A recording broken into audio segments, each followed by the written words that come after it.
कुछ लोग खालसा राज शब्द से बहुत नफरत करते हैं। सबसे पहले जान लो कि खालसा राज किसी खास फिरके या खास समुदाय से नहीं जुड़ा है। कोई भी खालसा राज स्थापित कर सकता है। हिंदू, मुस्लिम, सिख, ईसाई कोई भी, बस इन शर्तों को पूरा करता हो। खालसा राज का नाम एक बहुत बड़ी महान परंपरा का नाम है।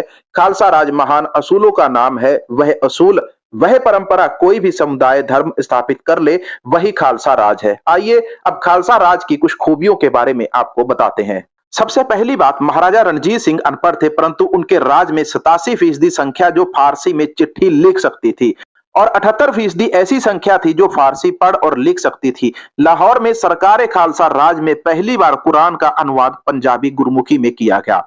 खालसा राज का मतलब है हलीमी राज, यानी कि अच्छा और न्यायपूर्वक इंसाफ देने वाला ऐसा राज जहां कोई बड़ा छोटा नहीं गिना गया, जहां कोई भी बेरोजगार नहीं था, जहां कोई अमीर गरीब का भेदभाव नहीं था, जहां झूठे मुकदमे नहीं होते थे, जहां किसी को भी मौत की सजा नहीं सुनाई गई थी। महाराजा रणजीत सिंह के 40 सालों के राज में, खालसा राज में कभी किसी धर्म का परिवर्तन नहीं हुआ था।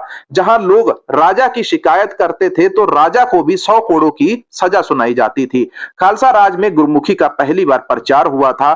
महाराजा रणजीत सिंह के राज में लोगों के साथ समान व्यवहार होता था, जहां सभी पर एक ही नियम लागू होता था, इंसाफ का नियम। खालसा राज में ना कोई हिंदू, ना मुसलमान, ना ईसाई को परेशान किया गया था।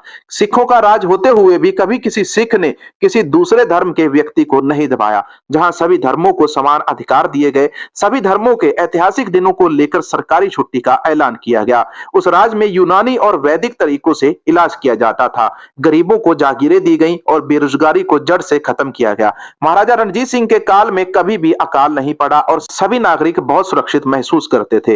धार्मिक स्थलों के नाम पर जागीरें लगाई गई। ऐसे अनेक कारण हैं जो इस वीडियो में हम आपके साथ साझा नहीं कर पाएंगे, लेकिन खालसा राज, सिख राज एक ऐसा राज था जिसके लिए हिंदू, मुस्लिम, ईसाई, सिख कोई भी, सभी बिना किसी लालच के उस राज की सलामती के लिए दुआएं मांगते थे। यदि वहां पर प्रजा गलती करती तो प्रजा के लिए भी वही सजा होती थी और राजा गलती करे तो राजा के लिए भी वही सजा होती थी। एक बार महाराजा रणजीत सिंह से बहुत बड़ी गलती हो जाती है तो उस गलती के लिए उनको श्री अकाल तख्त साहिब के ऊपर तलब किया जाता है। वहां पर बुला के महाराजा रणजीत सिंह को 100 करोड़ की सजा लगाई जाती है, जिसके बाद महाराजा रणजीत सिंह संगत से और प्रजा से माफी मांगते हैं और अपनी 100 करोड़ की सजा भी पूरी करते हैं। यदि इस प्रकार का खालसा राज कोई भी स्थापित करे तो वही खालसा राज कहलाएगा। वह कोई भी हिंदू, मुस्लिम, सिख, ईसाई कोई भी कर सकता है।